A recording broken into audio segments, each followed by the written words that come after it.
de qualité. Donc on est content déjà de retrouver la compétition, on est content de retrouver nos supporters. San Pedro, c'est un stade qu'on n'avait pas fait pendant la CAN et depuis la CAN. Donc on est content aussi de jouer ici. La dernière fois qu'on avait joué ici, paradoxalement, c'était déjà contre la Sierra Leone, hein, pour la préparation de la CAN, justement. Donc on est vraiment content et pressé de retrouver la compétition ici demain avec, comme toujours, un public qui sera avec nous, qui sera derrière nous, et avec des objectifs pour cette fenêtre internationale qui sont élevés et intéressants à jouer pour les joueurs. Oui, allez-y derrière. Oui, le coach, bonsoir. Fernand Coco, de la Maison du Bois. Alors, je prédis qu'on revient à la phase de départ, au niveau parti pour cette deuxième fenêtre. Je me rappelle. Oui, ça nous dire.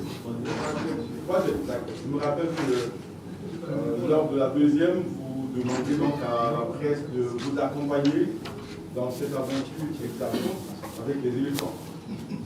Aujourd'hui, nous partons au moins du bon pied.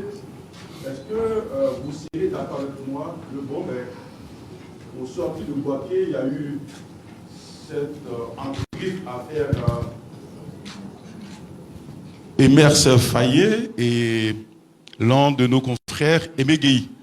Est-ce que pour que nous puissions marcher dans la ligne droite que vous voyez, qui pourrait nous amener au Maroc avec beaucoup de joie, est-ce que vous seriez prêt à justement fumer le calumet de la paix avec Aimé Gueye qui est dans la salle, qui sûrement ne va pas poser de questions? C'est dommage qu'il ne pose pas de questions. Moi, j'ai jamais fermé aucun journaliste à poser des questions. Après, il faut différencier les questions et les suggestions. Donc vous êtes des journalistes, je pense que vous êtes là pour poser des questions, justement. Nous, on est là pour y répondre. Après, de la même manière dont vous êtes libre de poser les questions que vous voulez, je pense que nous aussi, de notre côté, on est libre de donner les réponses qu'on veut. Après, sincèrement, pour moi, hein, vraiment, il n'y a pas d'affaire. Emerse Fayet, Aimé Gueye, il n'y a pas de souci. Il s'est passé ce qui s'est passé. Après, on est des adultes. Comme je l'ai demandé sur la conférence de presse d'annonce de liste, j'ai demandé à ce que les journalistes marchent avec la délégation. Hein. Déjà, on a le public est avec nous. Donc, quand j'ai demandé ça, c'est pas en pensant qu'il y avait des querelles ou des animosités entre les journalistes et moi. Donc non, franchement, on est des adultes, on est en famille, et quand on est en famille, il y a souvent des tensions, mais à partir du moment où moi j'ai passé la porte de la salle de conférence à Boaké, pour moi tout était derrière, et on continue à avancer en regardant ce qui se passe devant. Après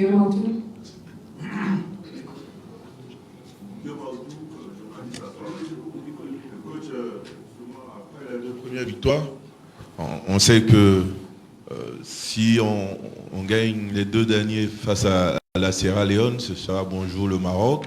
Est-ce que cela vous met une pression particulière, vous et vos joueurs, dans ce contexte-là? Merci. Une pression, non, franchement, non. On essaye d'éviter de se mettre des pressions négatives, en tout cas. On essaie de toujours rester positif. On est sur une très très bonne dynamique. Donc, il n'y a pas de raison de se mettre la pression. Maintenant, c'est toujours intéressant pour nous d'avoir des objectifs clairs. Et le fait d'avoir cet objectif de se qualifier dès la 4e journée est un plaisir pour nous, et ça nous fait revenir avec beaucoup de motivation et d'envie de se qualifier rapidement pour la CAN, où on ira défendre notre titre. Mais en tout cas, non, franchement, il n'y a pas de pression particulière. C'est juste qu'on est content, comme je l'ai dit tout à l'heure, et motivé de reprendre la compétition, hein, qu'on a quittée il n'y a pas longtemps, et de continuer notre série de victoires, continuer notre série de clean sheet, et de se qualifier pour cette CAN. Nasser. Le micro. Ok. Oh oui, on vous entend. Allez-y. Le capitaine Franck Kessié est arrivé sans style. Alors, bonjour coach. Le capitaine Franck Kessié est arrivé, semble-t-il, un peu plus tard que les autres à ce regroupement. À quoi cela est-il dû? Est-ce dû à un pépin physique et par ricochet? Donc, quel est l'état général même de l'infirmerie à part Amad Diallo qui a regagné son club? Oui, Franck, il est arrivé mardi avec nous, mais c'était pas un retard. Un retard, c'est quand vous arrivez après votre date d'arrivée prévue. Donc non, c'était un problème administratif que Franck devait régler lundi. Donc il a eu l'autorisation du staff de régler ce problème administratif pour venir en sélection avec une fraîcheur mentale au top niveau. Et par rapport à l'état du groupe aujourd'hui, à part Amad malheureusement qui a dû rentrer à Manchester parce qu'il avait un virus, là, qu'il a chopé un virus sur le trajet Paris-Abidjan. Tout le monde va bien. On a Badra qui a pris un petit coup hier en fin de séance, mais qui devrait être opérationnel pour le match de demain. On a Yaya aussi qui a eu une petite douleur, une petite gêne au niveau de l'épaule, mais pareil, il devrait être opérationnel pour le match de demain. On a Evan aussi qui sur un duel face à un attaquant robuste de Monza en championnat avant d'arriver, occasionné une petite douleur, une petite gêne au niveau de l'épaule, mais tout va bien. Il s'est entraîné normalement depuis qu'il est arrivé. Il devrait être opérationnel aussi pour le match de demain. Donc on a quelques petites gênes, notamment Jean-Philippe Crasso aussi qui a ressenti une petite douleur au niveau du mollet, mais qui a participé à la séance d'entraînement hier correctement. Donc on a des petites gênes, mais rien de bien méchant qui pourrait empêcher les joueurs de jouer demain. Bonsoir coach. C'est moi qui ai le micro. C'est moi qui ai le micro. C'est l'Escolia qui devait parler, s'il vous plaît. Après lui, vous allez parler.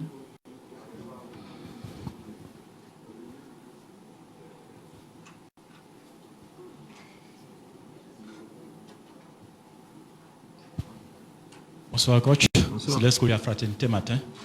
Pour ce regroupement, vous enregistrez l'arrivée de certains joueurs qui n'étaient pas lors du regroupement précédent. Je vais parler de Seko Fofana et autres, Eric Bailly, Nicolas Pepe. Est-ce qu'on peut s'attendre à une redistribution des cartes ou une nouvelle forme, une nouvelle stratégie pour ce match contre la Sierra Leone? Merci coach. La redistribution des cartes, franchement, elle est propre à toutes les trêves, toutes les fenêtres internationales en fait. Parce que, comme nous on l'a dit, on fait nos groupes par rapport aux formes du moment. Et d'un stage à l'autre, il y a des joueurs qui sont souvent un peu diminués physiquement, il y a des joueurs qui sont un peu moins performants que d'autres. Donc automatiquement, quand les listes sortent et qu'il y a des joueurs qui remplacent d'autres, bien évidemment que les cartes elles sont redistribuées. Après, on n'avait pas sélectionné Nico par exemple parce qu'il venait d'arriver à Villarreal sur la dernière fenêtre internationale et on estimait que pour qu'il puisse s'intégrer au mieux dans son nouveau club, il fallait qu'on le laisse à la disposition de son équipe pour les 2 semaines, pour qu'il s'intègre, pour qu'il puisse reprendre aussi du poil de la bête physiquement. Pareil pour Jean-Phi, qui au départ n'était pas sélectionné, mais qui après nous a rejoints. Et Eric, comme je l'ai dit sur la conférence de presse d'annonce de liste, il a été performant depuis quelques mois maintenant. Et nous, en tout cas, on le surveillait de très très près. Et à partir du moment où il y a eu l'opportunité de le réintégrer dans le groupe, on l'a fait. Donc les cartes, elles sont toujours distribuées, il n'y a rien d'acquis.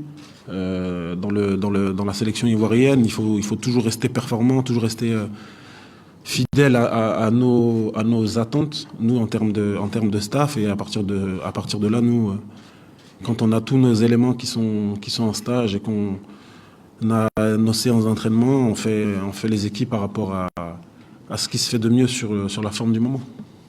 Et Boris. Coach, bonsoir. Ma question concerne Sébastien Haller.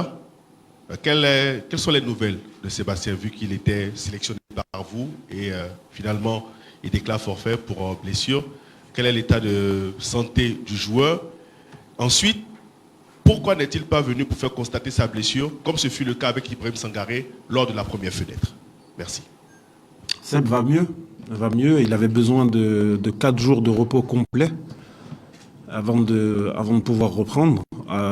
Il a contracté une blessure au niveau de la hanche, donc sur un coup qu'il a reçu vendredi en championnat contre l'Eventé, je crois, ou Getafe. Et pourquoi on a décidé de le laisser en club? C'est parce qu'il avait 4 jours d'arrêt complet. Donc ça l'a mené jusqu'à mardi. Après, il devait reprendre donc, les séances d'entraînement, mais de mardi à vendredi, quand vous avez 4 jours d'arrêt complet, c'est compliqué d'être opérationnel directement pour le match du vendredi. Et en plus de ça, mardi, on a un match sur un terrain synthétique qui, je pense, n'aurait pas arrangé sa blessure. Donc par précaution, on a préféré le laisser à la disposition de son club pour qu'il puisse récupérer pleinement et totalement et être apte pour la reprise du championnat après la trêve internationale. Après, la deuxième question, c'était par rapport au constat de sa blessure. Après, il y a toujours des cas à part à prendre. Ibra, quand il s'est blessé en club avant de venir en sélection, il n'était pas forfait. On avait encore des chances sur sa participation justement aux 2 matchs précédents. Donc on l'a fait venir pour le tester et voir s'il pouvait effectivement continuer le stage avec nous. Malheureusement, sa blessure était plus importante que ce qu'on pensait. Et à partir de là, on a décidé de le remettre à la disposition de son club. Après là, pour Seb, je pense que le faire venir d'Espagne pour constater une blessure qu'on connaît, qui est déjà évidente, pour nous, c'était pas nécessaire et c'était pas judicieux de le faire déplacer juste pour constater une blessure qu'on connaissait déjà. Allez-y. Zoum Dakité, Radio 13 Gilles, coach. Dans cette sélection, il y a une touche locale, le joueur du FC San Pedro Bédigui. Après les premiers échanges que vous avez eus avec le joueur et après les premières séances d'entraînement, comment vous l'avez trouvé? Comment il se sent dans le groupe? Franchement, il se sent bien. Mais bon, ça, je pense que c'est logique quand vous êtes un joueur local et que vous avez la chance de venir en équipe nationale de Côte d'Ivoire dans une équipe où il n'y a pas de local. Vous êtes forcément content. Donc il est venu vraiment avec une bonne humeur et une joie de vivre qui a fait du bien aussi au groupe.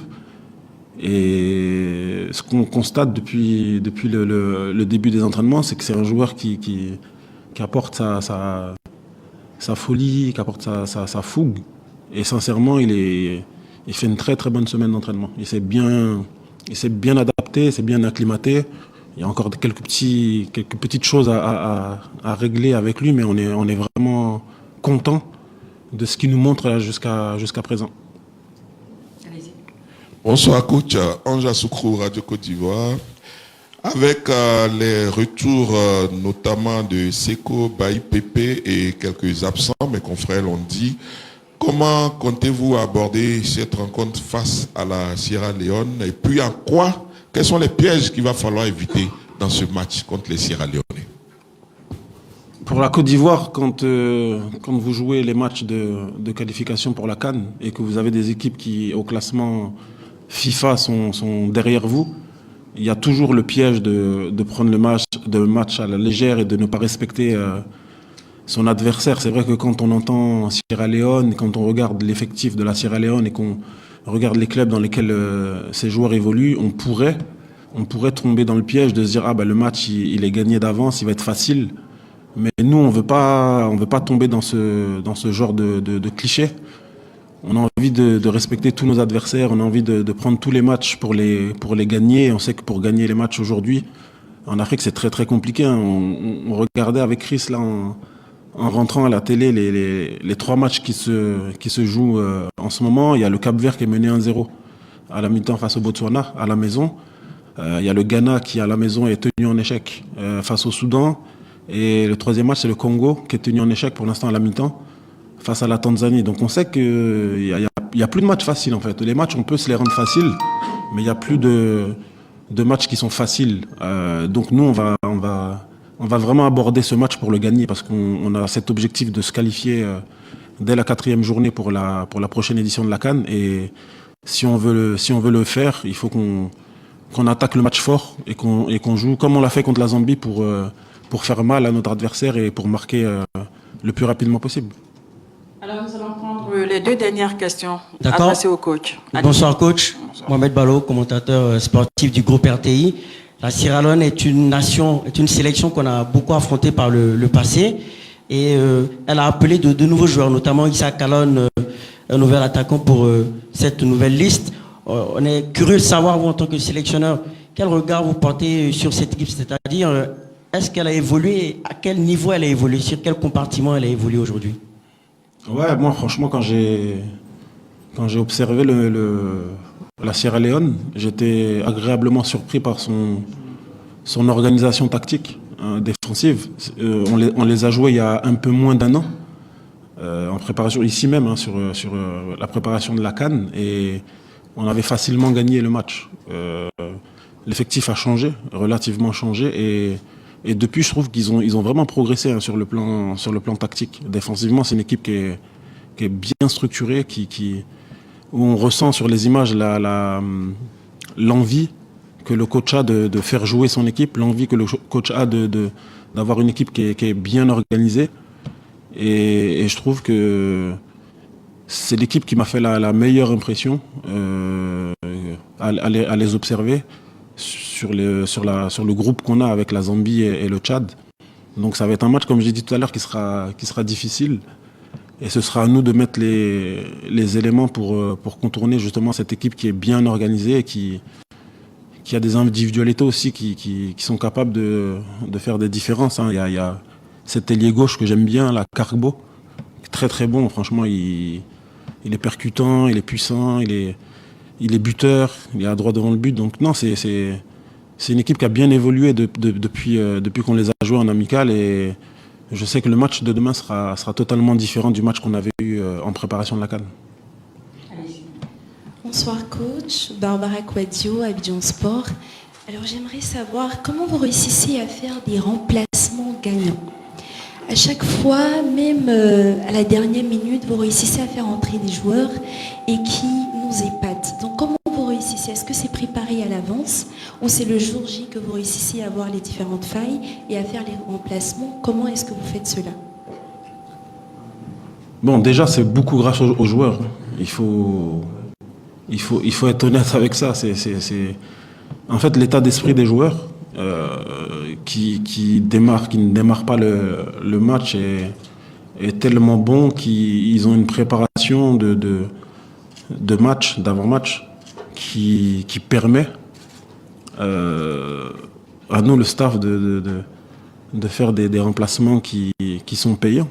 Donc il y a une grosse part grâce aux joueurs. Après, avec le staff, pendant le match, on essaye d'analyser la partie, le scénario, le contexte du mieux possible pour apporter les changements qui pourraient apporter un plus justement à l'équipe. Pour l'instant, ça fonctionne, on est content, on espère que ça va continuer comme ça, même si, je crois que je l'avais dit la dernière fois, je préférerais quand même que nos remplaçants, quand ils rentrent, le score soit un peu plus confortable pour nous. Mais non, c'est un ensemble, je pense, qui fait que même quand on prépare les changements avant le match, malheureusement, ça se passe jamais comme on l'avait prévu, donc on est obligé de s'adapter. Mais pour moi, non, c'est les joueurs qui par leur état d'esprit, répondent vraiment présents quand on fait appel à eux. Et on sait que quand un joueur rentre avec du positif dans sa tête, c'est plus facile pour lui de bien rentrer dans le match. Et quand on a un état d'esprit comme celui qu'on a en ce moment en équipe nationale, on ne peut que souhaiter que les futurs changements seront aussi bénéfiques pour le groupe que ça l'a été jusqu'à présent. Merci beaucoup, coach. Nous allons permettre à Chris de se mettre dans le fauteuil à question.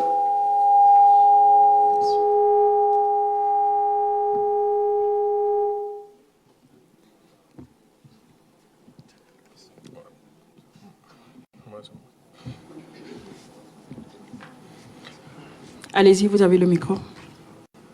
Bonjour, Yves Bogbé, le foot 225. Vous avez débuté face au Gabon à Kourogo. Aujourd'hui, vous êtes devenu presque le titulaire. Comment vous vous sentez après 4 matchs, après 2 trêves d'intégration? Honnêtement, je me sens très bien. Voilà, j'ai été bien accueilli dans le groupe. C'est un groupe qui vit bien, donc forcément, c'est plus facile pour moi de me sentir bien.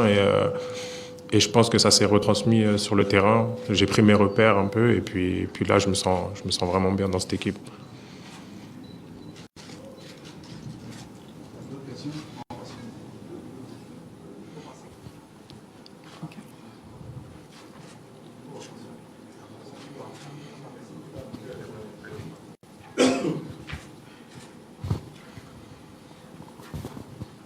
Alors bonjour Christopher.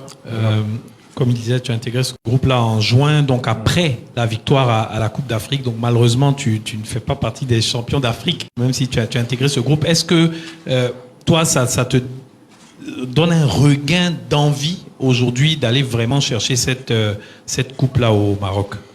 Bien évidemment, j'ai suivi la CAN à la maison. C'était incroyable et ça me donnait envie d'y être. Donc faire partie de ce groupe, pour moi, c'est vraiment une grâce. Et l'objectif, je me donne personnellement des objectifs élevés, mais aussi on a des objectifs élevés collectivement. Et le but, c'est de les atteindre. Donc on y travaille. Bonjour Christopher. Vous avez fait un match fantastique au Tchad, ou à Yaoundé, pardon, face au Tchad. Vous avez été très excellent. Aujourd'hui, on a vu à se demander, Christopher, il se sent où à l'aise? Est-ce que c'est en tant que latéral gauche ou bien milieu sortant? Parce que vous avez été très offensif ce jour-là. Ouais, non, c'est vrai. Quand j'ai la possibilité de me projeter, j'hésite pas. Mais après, j'aime bien partir de derrière parce que j'ai le jeu face à moi et donc c'est plus simple. Mais je me sens très bien dans cette équipe, donc voilà. Ça va? Esso? Okay. Il n'y a plus de questions? Merci beaucoup. Merci. Coach, merci. Merci Chris. Merci. Merci à vous. À tout à l'heure pour les 15 minutes à la séance d'entraînement. Bonne soirée. Bonne soirée.